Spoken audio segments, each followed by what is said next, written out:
Responsible, இன்னொன்று identity. ரெஸ்பான்சிபிளையும் ஐடென்டிட்டியையும் நம்ம வேற வேறையா கண்டிப்பா பார்த்தாகணும். ரெஸ்பான்சிபிள்ங்கிறது என்னது? நான் யாருடைய மருமக, நான் யாருடைய குழந்தை, நான் யாருடைய ஒய்ஃப், நான் யாருக்கு அம்மா அப்படிங்கிறது அது என்னுடைய சுற்றி இருக்கிற ரெஸ்பான்சிபிளை பொறுத்து இருக்கு. அதை நான் பார்த்து தான் ஆகணும். பட் ஐடென்டிட்டிங்கிறது என்னுடைய ஹார்ட் ஒர்க்ல நான் என்ன பண்றேன், நான் என்னவா இருக்கேன், நான் என்ன இந்த சொசைட்டிக்கு பண்ணிட்டு இருக்கேன், நான் என்ன ஸ்டெப்ஸ் நான் சொசைட்டிக்கு எடுத்து வச்சிருக்கேன். ஸோ அது என்னுடைய சாலிட் ஐடென்டிஃபிகேஷன்.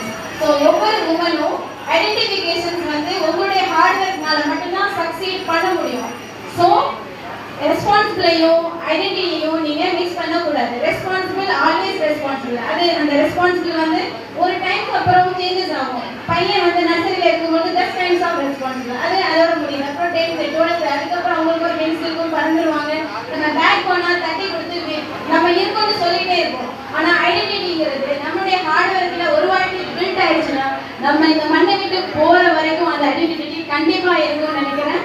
ஸோ ரெண்டு விஷயத்துல வந்து உமன்ஸ் வந்து சக்ஸஸ் பண்ணி ஆகணும். ஏன்னா ஃபேமிலி குடும்பம் நல்லா இருந்தால் தான் நம்ம இந்த இடத்துக்கு வர முடியும். ஸோ அதையும் நம்ம வந்து பார்க்கணும். நம்மளுடைய ஐகானிக் என்னவோ அதையும் நம்ம வந்து பில்ட் பண்ணணும். கண்டிப்பாக இதுலேயே சக்ஸஸ் பண்ணி வர உமன்ஸ் வந்து டெஃபினட்டாக நம்ம சொசைட்டியில் ஒரு நல்ல பேர் எடுப்பாங்கிறதுல எந்த வித மாற்று கருத்து இல்லை. Thank you so much for listening my voice. Thank you.